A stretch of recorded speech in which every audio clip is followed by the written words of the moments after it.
ان سے آپ اگر رابطہ کر سکیں تو وہ آپ کو اس بارے میں مزید باریک باتیں بتا سکتے ہیں۔ یہ وہ منصوبہ ہے جس کا میں نے ذکر کیا تھا کل مریم نواز صاحبہ کا، کہ کل کے ولاگ میں، کہ مریم کا راستہ روکنا اب اس طرح ممکن نہیں رہا اسٹیبلشمنٹ کے لیے، چنانچہ وہ اس طرح راستہ نہیں روکے گی، بلکہ ایک مجبوری کے تحت، پلان بی کے تحت یہ پیپلز پارٹی کو مریم کے مقابلے میں کھڑا کیا جائے گا، اور اس طرح مریم کو مرکز میں حکومت میں آنے سے روکا جا سکے گا۔ اب یہ دیکھنا ہے کہ کیا وہ پنجاب میں بھی مریم کا راستہ روک سکتے ہیں۔ میرا خیال ہے کہ وہ پنجاب میں مریم کا راستہ نہیں روکیں گے، پنجاب میں اکثریت مسلم لیگ نون کی ہی بہرحال رہے گی، اس لیے کہ اگر مصنوعی حکومت جس طرح یہ عمران خان کی بنی ہے اسی طرح کی پیپلز پارٹی کی حکومت بنا کر صوبے بھی اس کے حوالے کر دیے گئے، تو مسلم لیگ کی جو مزاحمت ہے، جو شہباز شریف کی وجہ سے مدم پڑ گئی ہے، وہ پھر سے طاقتور ہو سکتی ہے، اور اسٹیبلشمنٹ میں اب اتنا دم خم نہیں رہا کہ وہ اتنے زیادہ مسائل کا مقابلہ کر سکے۔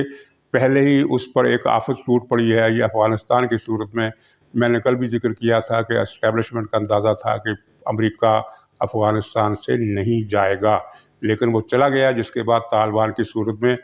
ایک وہ خطرہ منڈرا رہا ہے جس کی حجم کا اندازہ کرنے کے لیے آپ یہ بات سمجھ لیجیے کہ جب بھی طالبان حکومت میں آئیں گے اور ان کا اقتدار مستحکم ہو جائے گا تو وہ ڈیورنڈ لائن کا مسئلہ اٹھائیں گے، اور یہ پاکستان کی سلامتی کا سوال ہے، یہ پاکستان کی سلامتی کا سنگین سوال ہے،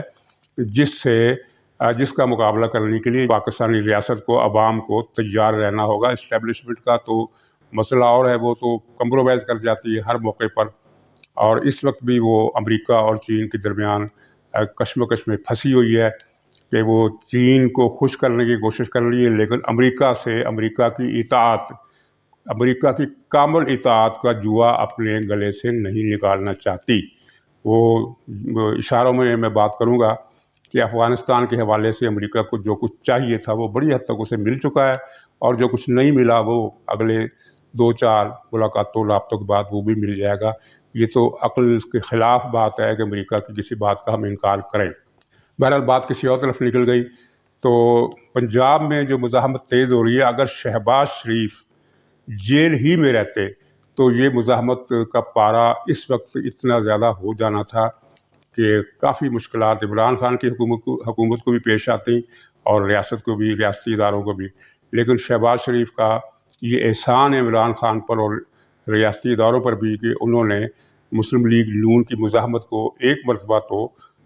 ہوا کر دیا، ختم کر دیا، یہاں تک کہ بلاول بھٹو کو آزاد کشمیر میں یہ تانا دینے کا موقع ملا کہ کل جو لوگ مزاحمت کی باتیں کرتے تھے اب وہ پاؤں پکڑنے کی باتیں کر رہے ہیں۔ پاؤں پکڑنے کی بات صرف شہباز شریف نے کی ہے، لیکن وہ پورے مسلم لیگ کے گلے میں پڑ گئی ہے۔ تو بلاول کی تقریر کا جو پوسٹ مارٹم میں نے کیا ہے وہ یہی ہے کہ دراصل انہوں نے جو انتخابی مہم پنجاب میں چلنی ہے اس کا دیباچہ آزاد کشمیر میں انہوں نے لکھ دیا ہے۔ ناظرین، دیگر صورتحال یہ ہے کہ طالبان نے افغانستان کا وہ کاریڈور بھی فتح کر لیا ہے۔ فتح کرنے کے بجائے یہ دوسرا مناسب لفظ استعمال کرنا ٹھیک رہے گا کہ انہوں نے ایک بندوبست اس طرح سے کیا، وہاں کی اسماعیلی برادری سے مل کر، باغ خان کی پٹی بہت کم آباد ہے اور بہت تھوڑے لوگ ہیں، بہت چھوٹا رقبہ ہے، وہاں پر انہوں نے اسماعیلی برادری سے مل کر اپنا کنٹرول قائم کر لیا ہے، اور اس کنٹرول کی اہمیت، معنویت یہ ہے کہ گزشتہ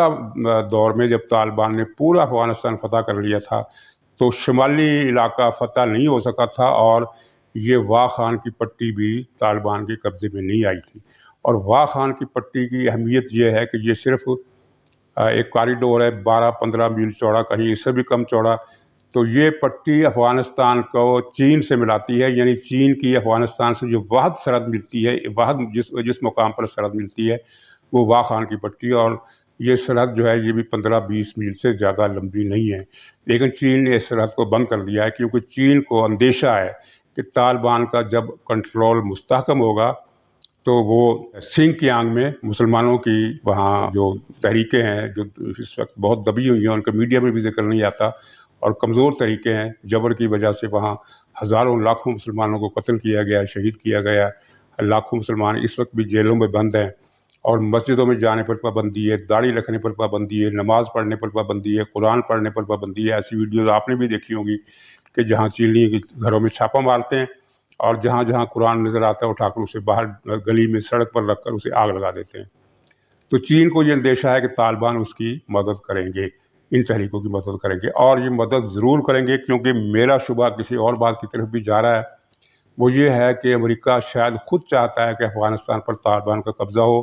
اور اس کا ایک اشارہ یہ ملتا ہے کہ بگرام ایئرپورٹ جو کابل حکومت کے لیے بہت زیادہ اسٹریٹجک اہمیت کا حامل ہے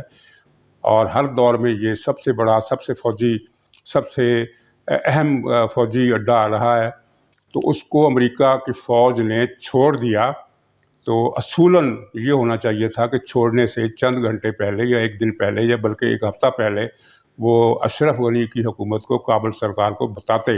کہ ہم یہ اڈہ چھوڑ رہے ہیں اور تم اپنی فوج بھیج کر اس کو اپنے کنٹرول میں لے لو۔ لیکن انہوں نے، یہ دنیا کی تاریخ میں ایک انوکھا واقعہ ہے، اس طرح کی تنازعات میں جہاں امریکہ ملوث ہوتا ہے وہاں امریکہ نے یہ بگرام ایئرپورٹ چھوڑا اور اشرف غنی سرکار کو بالکل کوئی اطلاع نہیں دی، بلکہ جب وہ چھوڑ کر اس کے فوجی کابل پہنچ گئے ہیں تب اشرف غنی کو بتایا گیا کہ ہم نے بگرام ایئرپورٹ خالی کر دیا۔ یہ اشرف غنی لا علم رہے۔ تو میں دعوے سے تو نہیں کہتا، لیکن دھاڑ میں کچھ کالا ضرور ہے، اور شاید امریکہ چاہتا ہے کہ طالبان کی مدد سے چین کو پریشان کیا جا سکے۔ یعنی یہ وہ عالمی سیاست ہے جس کا ایک ناگزیر ہتھکنڈہ یا چین امریکہ کی کشمکش کا افغانستان کی صورت میں نکل سکتا ہے، اور اس کے امکانات بہت زیادہ اس لیے ہیں کہ طالبان کی ہمدردیاں بہرحال چین کے مسلمانوں کے ساتھ ہیں۔ اور پھر ایک اور اتفاق دیکھیے، افغانستان میں ترکی کی فوج بھی آ رہی ہے، تو ترکی کی فوج جب افغانستان کے علاقوں میں آئے گی تو ظاہر ہے چین کے خدشات اور بڑھ جائیں گے۔ ترکی اعلانیہ طور پر تو چین کی سلامتی کے خلاف کوئی بات نہیں کرے گا، لیکن در پردہ کچھ بھی متوقع ہو سکتا ہے، گویا کہ ایک اور بڑا چیلنج، اور یہ شمال کا علاقہ جو ہے یہ ایک نئی سرد جنگ بلکہ گرم جنگ کی آغوش میں جاتا ہوا محسوس ہو رہا ہے۔ ناظرین، انہی گزارشات پر آج کی گفتگو ختم ہوتی ہے۔ خدا حافظ۔